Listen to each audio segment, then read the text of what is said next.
Hello, everyone. So, don't mind me. I'm snacking on some everything bagel cheddar cheese. It's got little stuff in it. I got a couple little pieces. On my trip, when I went to Eisenhower's home in Abilene, I went through Topeka. And there's a little gas station there, and I want to say it's called like Amos Cheese. They've got a little cheese place there.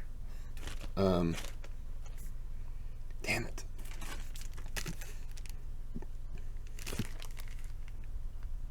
I don't know, but there's another one here.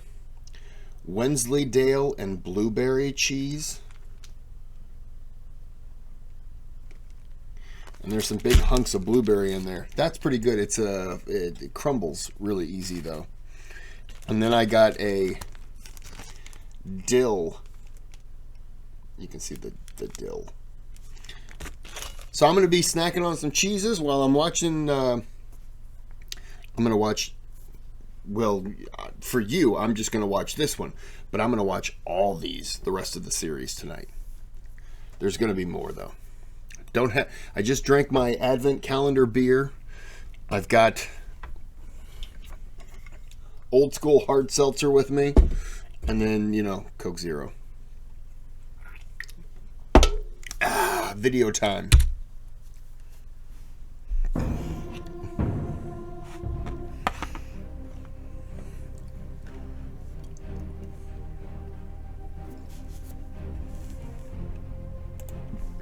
In early 1758, the Austrian camp had no cause for celebration.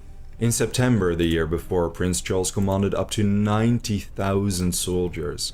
By winter, these melted to under 30,000, with over 40,000 soldiers taken prisoner, and countless numbers of baggage, provisions, and weaponry lost.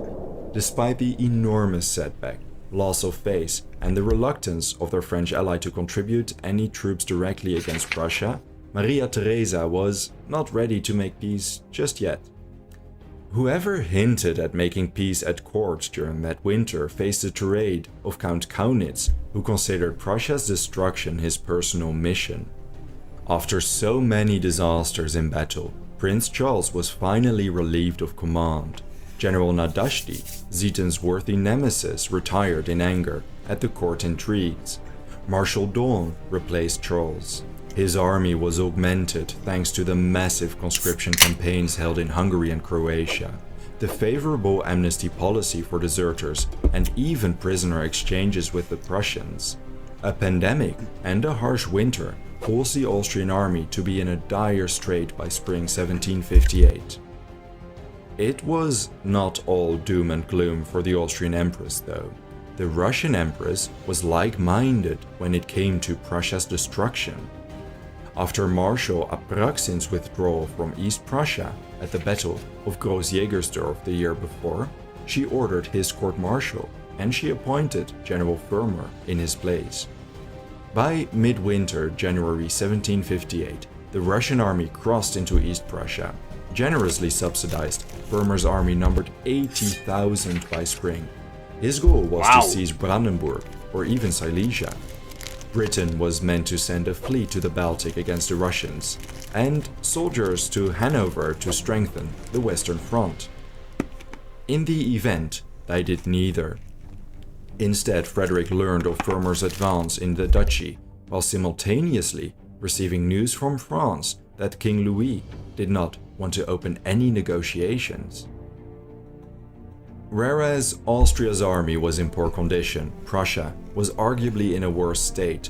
Sure, they had won 2 great victories, but many soldiers were killed and wounded, and even more died thanks to the same epidemic which also hit the Austrians. Officers tried to recruit many new recruits from outside German principalities, Swedish Pomerania, Saxony, and Mecklenburg.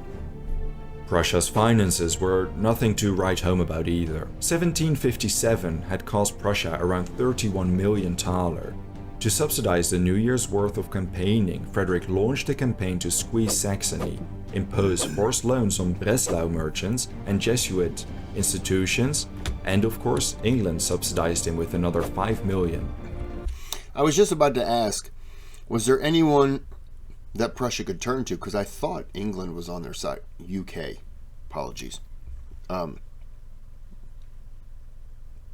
Did I say England was on their side, or did I say Russia? I think I meant England's UK. Yes. I was going to ask if there was anyone else. I knew they were allies with them. I don't know what this pause was all about. I'm just going to unpause it now and just pretend like this never happened. By the way, the dill cheese, really good. Combined, this was enough to sustain his army for the initial campaigning at least. Now, it wasn't Frederick, but it was his brother-in-law, Prince Ferdinand of Brunswick, who opened the 1758 campaign. Commanding a Prussian Hanoverian army, Brunswick launched a lightning campaign. First, he pushed the French army commanded by Louis de Bourbon, the Count of Clermont, across the Rhine. This allowed Frederick to concentrate on the Austrians. Conjuring up an ambitious strategy, he wanted to invade Moravia via Silesia. He planned to lay siege to Olmütz, the final stronghold before Vienna, then push the Austrians back to Austria before moving against Prague and the Russians.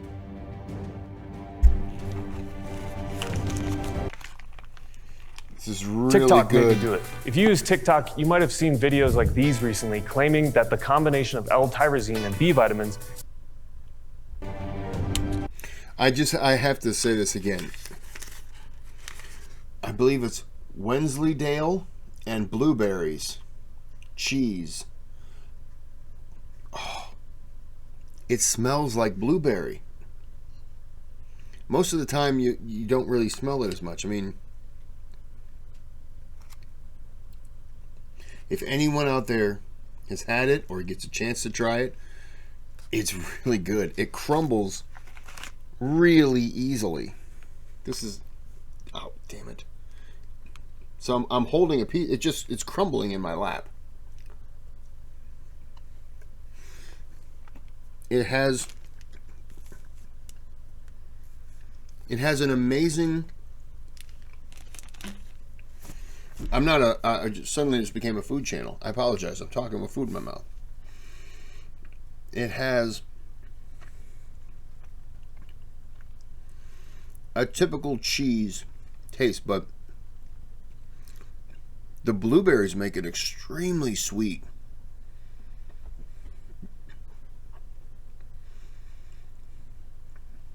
I recommend this for anyone out there. If you're one of those people who likes cheese and you haven't tried that, search it out. I don't know if it's the Wensleydale that's making it it goes together so well, or if it's the fact that I've had 2 rum and cokes and 3 beers. Either way, it's delicious cheese. My apologies, video.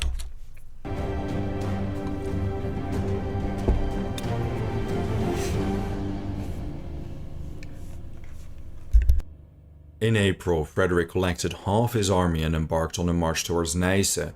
Marshal James Keith followed at a distance to deceive the Austrians. Zieten remained at Landeshut and another army at Glatz. From Neisse, Frederick began his march. By May 11, he reached Olmütz virtually uncontested, but it wasn't until May 29 that the first bombardments of the siege began. Logistics-wise, it became painfully obvious the Prussians were understaffed and under-equipped.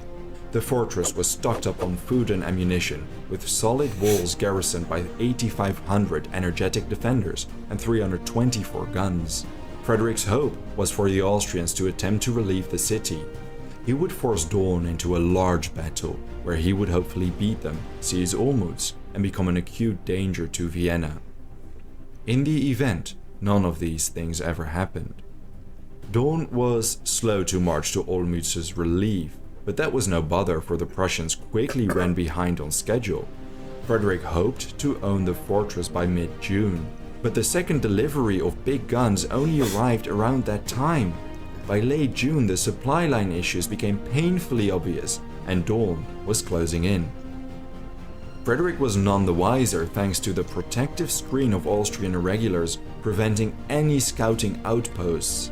These flocks of irregulars also posed a significant threat to small supply convoys. As Olmütz was weakening, this final artillery batch would prove the decisive blow.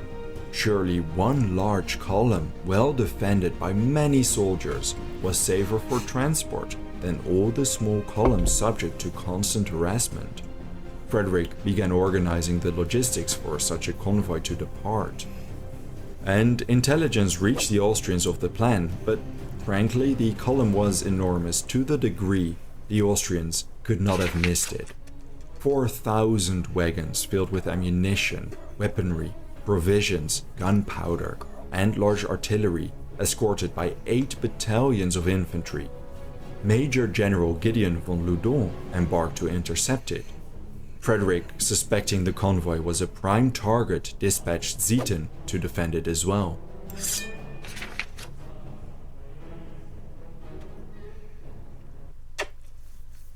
That's Kelby. She's the other one who barely Join gets up there. large-scale battles with military vehicles. The online action game War Thunder has received a major update. Direct Hit. Joining the battle are machines like the Soviet MiG-27M, American...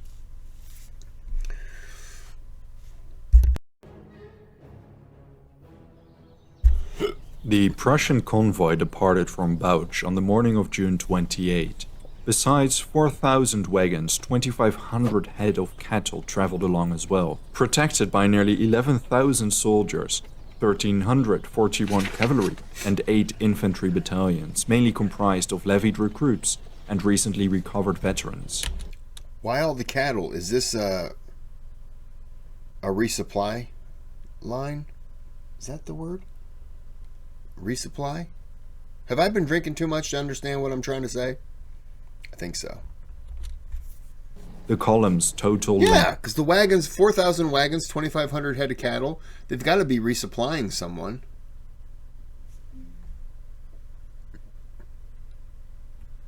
My Alexa thought I was talking to her. Shut up, was bitch. over 45 kilometers. The roads were in very poor condition. Loudon shared command with General Josef von Ziskowitz. Loudon positioned himself at Güntersdorf. He commanded around 6,000 men, 4 infantry battalions, some dragoons, hussars, and an artillery battery. This would not be enough to face the Prussians. Ziskowitz got lost on his way to Güntersdorf, and his army ended up somewhere between Herlesdorf and Nuremberg, to the south. But disregarding Ziskowicz's absence, when the convoy approached, Loudon decided there was no time to waste and launched an attack. The column's advance guard trekked towards the village when Austrian infantry and artillery opened fire. Lieutenant Colonel von Mosel mounted a spirited defense. A prolonged firefight between infantry and artillery continued, with the Prussians unable to advance toward the city, and the Austrians unable to inflict decisive damage. Eventually, I just saw cannons down here. They really do have good positioning, don't they? outnumbered and not seeing any opportunities, Loudon retreated towards Barn. Due to the lack of cavalry, the Prussians did not launch a pursuit.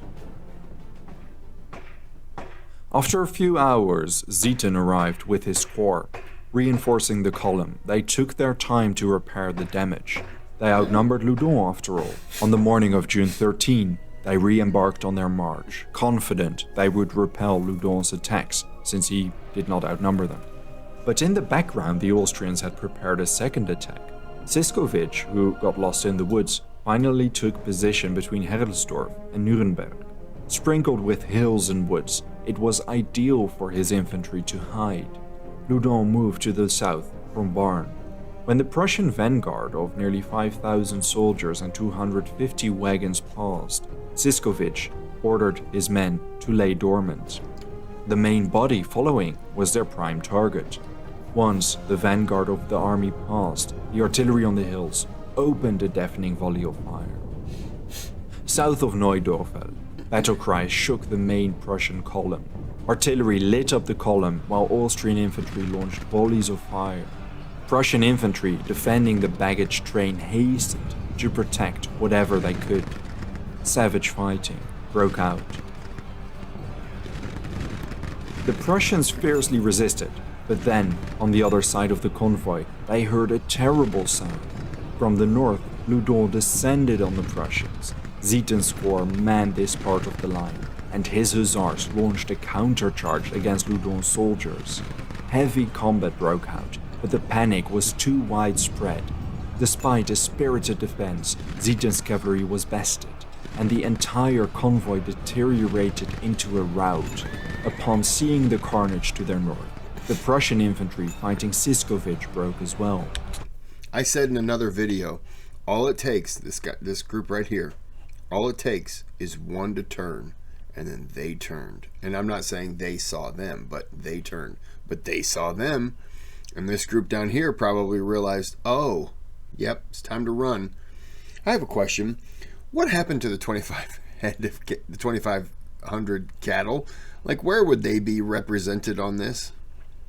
Because I have to believe that once guns and cannons start firing, cattle doesn't typically say, oh no, that's not meant for us, we're cool, just keep eating grass. They're probably gonna like take off. Ziethen's hussars retreated towards Troppau, to the northeast. Many Prussians were captured, and many scattered in the hills and the woods. The Austrians seized over 3,000 loaded wagons, 2,200 horses, 2 million thalers, and 12 heavy cannons, losing only 680 men. They packed everything they could carry on their baggage train and they burned the rest. Besides their valuable artillery and the supply convoy, the Prussians lost between 2,300 and 2,700 men.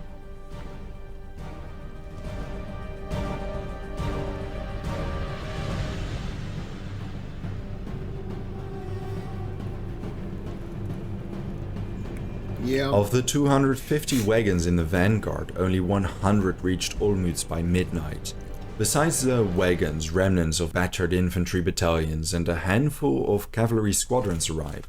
Lieutenant General Anton von Kokov relayed to Frederick how most of the 9,000-strong escort was last seen in wild retreat towards Troppau.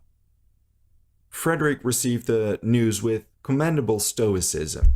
He ordered James Keith to lift the siege, collected his soldiers, and he organized a retreat back into Silesia. In July, he set up camp at Königgrätz, hoping Dawn would attack him.